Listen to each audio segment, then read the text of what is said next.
warm welcome to new YouTube video. I hope you are fine and safe and your preparation is going great.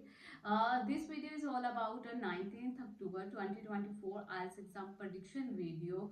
So अगर आपका exam है 19th को या फिर upcoming dates में, then आज की वीडियो आपके लिए इंफॉर्मेटिव होने वाली है, क्योंकि आज की वीडियो में ना सिर्फ हम प्रेडिक्शन के बारे में बात करेंगे, क्या क्वेश्चन टाइप रहने वाले हैं, बल्कि आपके लिए कुछ गाइडलाइंस भी है जिनका आपको ध्यान रखना है अगर आप 19th को एग्जाम देने वाले हैं तो।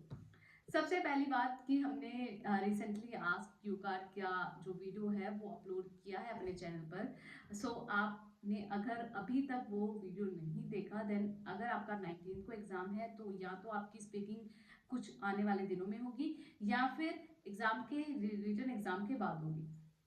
सो अपकमिंग एग्जाम्स वालों के लिए भी यही है कि वो वीडियोस क्यू कार्ड वाली जरूर देख लो, क्योंकि उसमें 15 ऐसे क्यू कार्ड आपको बताए गए हैं जो बार बार पूछे जा रहे हैं। सो आपको बेनिफिट मिलेगा। चलिए अब बात करते हैं लिसनिंग मॉड्यूल से स्टार्ट करते हैं। सो लिसनिंग का लेवल जो है वो आपको इजी टू मॉडरेट रहने के चांसेस है।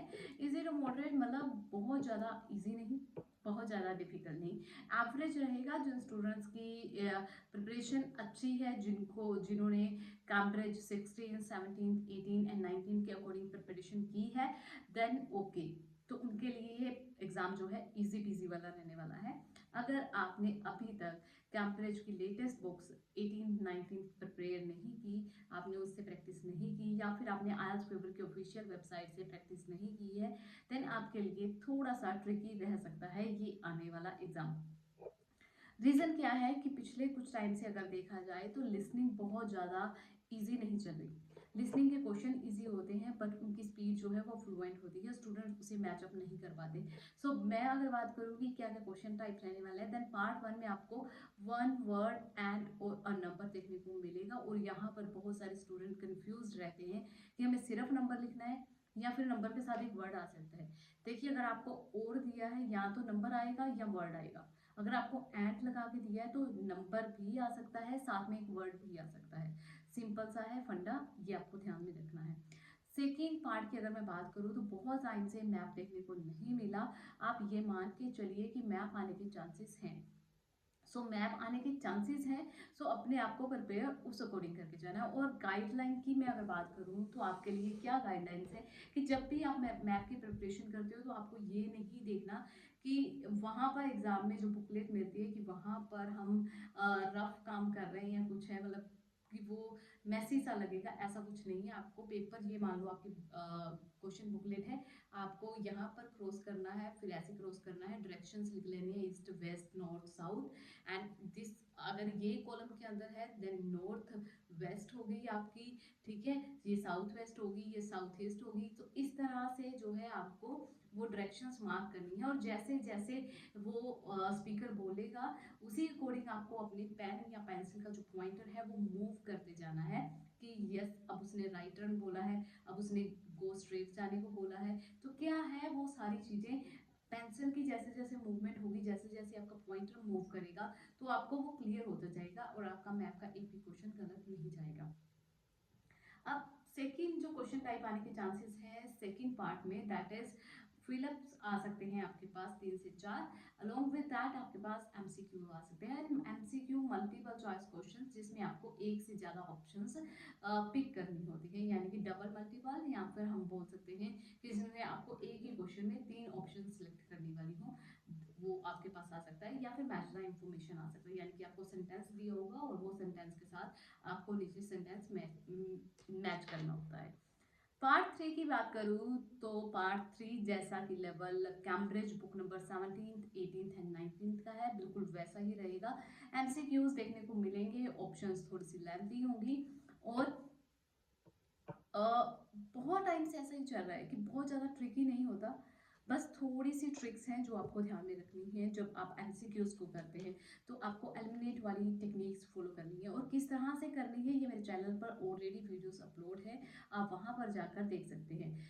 आपको क्वेश्चन को दिया होता है, आपको उसे तोड़ना मरोड़ना है, उसमें से राइट कीवर्ड पिक करने हैं, उन कीवर्ड पर आपको फोकस करना है एंड उन कीवर्ड से आपको आंसर राइट पिक करना है। सबसे पहली बात, 2 ऑप्शंस आपको ऐसी मिलेंगी जो बिल्कुल ही सिमिलर होंगी, उसमें थोड़ा बहुत डिफरेंस होता है, यानी कि एक में सहमति होती है, एक में बिल्कुल उसके अपोजिट बात की होती है, मतलब वो सिर्फ और सिर्फ आपको कंफ्यूजन करने के लिए ट्रैप बिछाया होता है और कुछ नहीं। सो अगर आप एलिमिनेट वाली टेक्निक फॉलो करेंगे, यानी कि जो ऑप्शंस नहीं है उसे कट करते चलोगे, तो राइट ऑप्शन जो होगी वो आपको मिल जाएगी। और किस तरह से ये वर्क करती है ये आप जब प्रैक्टिकल करोगे, पहले मेरे चैनल पर आप जाकर वीडियो देख लेना एमसीक्यूज वाली, किस तरह से सॉल्व किया जाता है, क्या स्ट्रेटजी है। उसके बाद जब आप उसकी प्रैक्टिस करोगे तो आपका एमसीक्यूज गलत होने के चांसेस जो है वो बिल्कुल कम हो जाएंगे।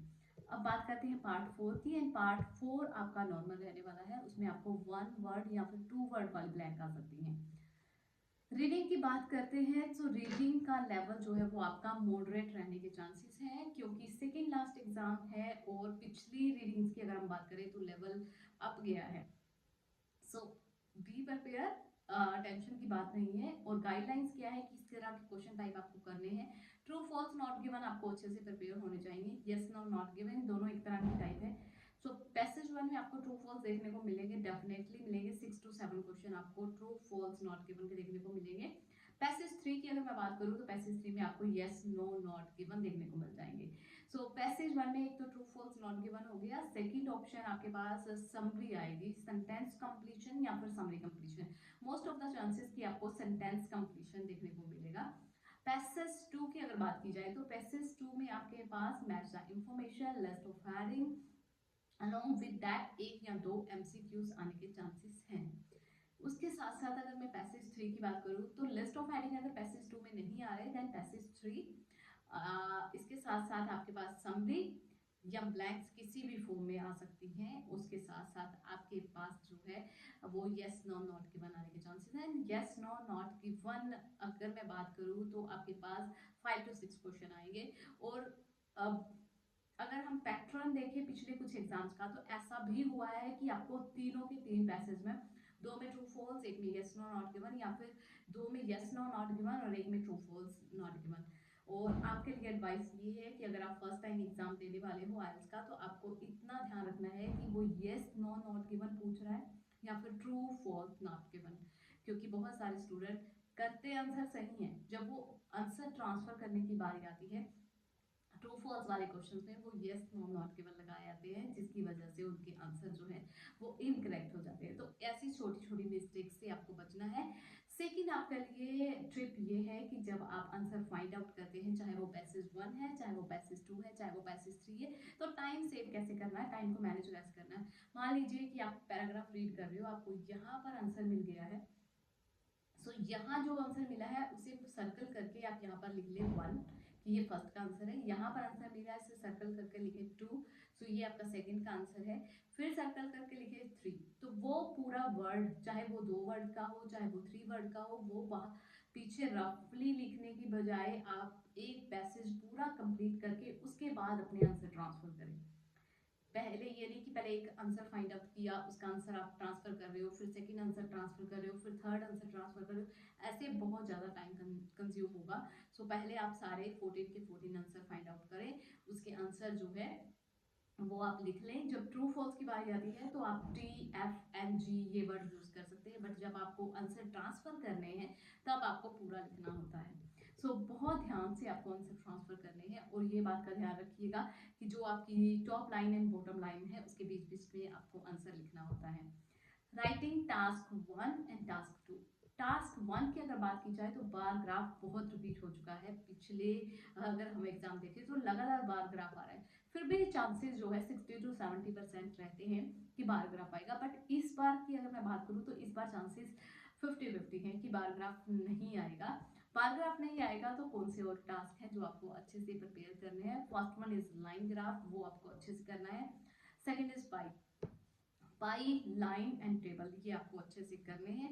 इसके साथ साथ टास्क 2 की अगर मैं बात करूँ तो टास्क 2 में आपके पास अग्री डिसअग्री वाला टॉपिक या फिर discuss both view, along with that आपके पास डायरेक्ट क्वेश्चन भी आ सकता है या डबल क्वेश्चन जिसे आप बोलते हैं वो आ सकता है। कैटेगरीज यानी कि किन किन में से आने के चांसेस हैं। First one is crime, second is employment, media, technology, इसके साथ साथ चिल्ड्रन या पेरेंटिंग से रिलेटेड कुछ आ सकता है, एजुकेशन से रिलेटेड कुछ आ सकता है। सो ये कुछ टॉपिक्स हैं, कुछ कैटेगरीज हैं जिनमें से आने के चांसेस हैं। So be prepare. अगर आपको किसी भी चीज़ का डाउट है then let me know in the comment section. आप कमेंट सेक्शन में बेझिझक कोई भी अपना क्वेश्चन जो है वो पूछ सकते हैं। इसके साथ साथ अगर आप चाहते हैं कि किसी कंटेंट स्पेशल कंटेंट पे कि इस पे स्पेसिफिक वीडियो आनी चाहिए, चाहे वो मल्टीपल चॉइस क्वेश्चंस पे हो, चाहे वो राइटिंग टास्क 1 या 2 के रिलेटेड हो, जो भी आपकी क्वेरी है आप प्लीज़ कमेंट सेक्शन में लिख सकते हैं। एक रिक्वेस्ट आपसे और है कि अगर आप चैनल को फर्स्ट टाइम विजिट कर रहे हैं देन प्लीज़ चैनल को सब्सक्राइब कर लें, साथ ही बेल आइकन को प्रेस कर लें ताकि आने वाली वीडियोस के नोटिफिकेशन आप तक पहुंचते रहे। साथ ही साथ अगर आपका एग्जाम 19 को है या अपकमिंग डेट्स को है और आप ये वीडियो देख रहे हैं देन प्लीज एग्जाम के बाद आप अपने वैल्यूएबल फीडबैक, जिस तरह की आपने 5 अक्टूबर वाली एग्जाम वीडियो की कमेंट्स में दिए थे, प्लीज अपने वैल्यूएबल फीडबैक जो है वो जरूर शेयर करें ताकि दूसरों की हेल्प हो सके। अगर आपका स्पीकिंग का एग्जाम हो चुका है तो आपको किस तरह के क्यूआर क्वेश्चन पूछे जा रहे हैं, क्या इंट्रोडक्टिव क्वेश्चन पूछे जा रहे हैं, फॉलोअप क्वेश्चंस किस तरह के हैं, एग्जामिनर का बिहेवियर किस तरह का है, वो सारी बातें जो है अगर आप डिस्क्लोज करोगे, आप डिस्कस करोगे हमारे साथ, अपने रिव्यूज शेयर करोगे तो हम किसी और की हेल्प कर सकेंगे। Thank you for watching this video. Keep loving, keep supporting. Thanks a lot.